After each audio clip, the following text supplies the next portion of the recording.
are we almost there Yes. in Afghanistan? In Afghanistan, religion plays a very, very important role.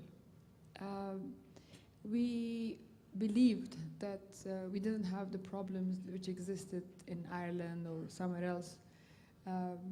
We lived together, Shias and Sunnis lived together. We had Shia ministers in the parliament, we had all that. But we always forget that when war comes, whatever you had, whatever good you have, it could be totally washed away. And a totally new situation will come up. A situation which is alien to you, which is not wanted to you, but without even knowing, you are there fighting things that you never even dreamed that you would do it one day.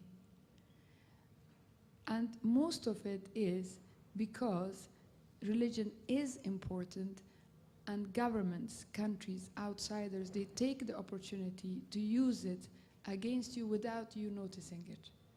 So the separation of Shia and Sunni in Afghanistan was just happening without us realizing it, and now it is deep.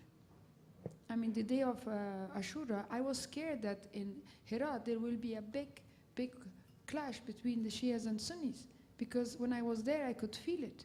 Thank God it didn't happen, but it could happen any day. And we have to be very, very careful about these things. Religion and religious people are very important in our countries, but we have to be very careful that they could not and should not be used by others. This is the important thing. You've left us with the phrase, religion is important, and Madeine Albright, say something about the role of religion when it comes to combating poverty, because one of the theses of your books is that right and left can come together, that different groups can come together, that new alliances can come together around issues like combating poverty.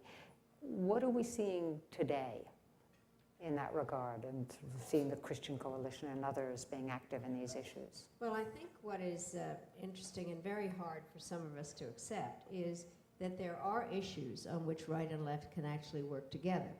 And many of them are primarily humanitarian issues, and many of them are based on faith-based groups working together. This might surprise some people, but I decided this was something that I needed to work on, and I found a rather unlikely partner for this, which was Senator Sam Brownback of Kansas, a very conservative Christian senator. And we, in fact, for starters, found 4 issues that we could agree on: stopping genocide, stopping trafficking in people, helping refugees, and religious tolerance. And we had a series of panels of right and left, and the religious aspect of these was very important. The truth is that the Christian Coalition, for instance, one can make agreements with, there's a natural understanding between the far right, the Christian Coalition, and bleeding heart liberals in helping poverty. Now, there are various problems with it, as we all know, but I do think that the networks that are established are very important and should be used, and it goes to the pragmatic aspect of what needs to be done here. And I think what you were saying, Catherine, makes so much sense in terms of how you use it, because that we have to use every potential network. The problem that comes down, though, is to what extent does any religion then proselytize while it is handing out food? And so that is the part that is difficult. On the point, though, I think is so important of the difference of making mush out of everybody's religion versus what you were talking about is respect for other people's religions. And I do think that the basis of understanding is knowing enough about what you believe in and knowing enough about the other person's beliefs to have respect for it instead of turning everything into some kind of common nothing. Because, and this goes, I think, to a very important point in terms of identity. People have come to me a lot and asked about, so what do we do about globalization? The bottom line is it's happening. You can't control globalization.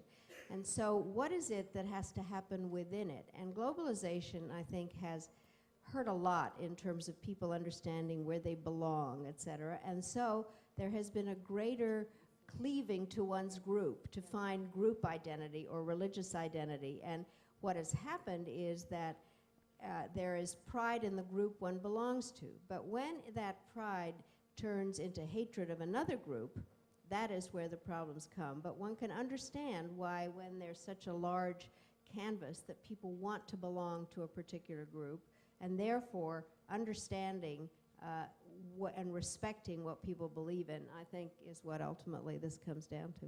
And making sure that they have the resources. To do it. Yes. I want to thank you all for your forbearance, for letting me run 5 minutes over so that we could dig a little bit deeper there.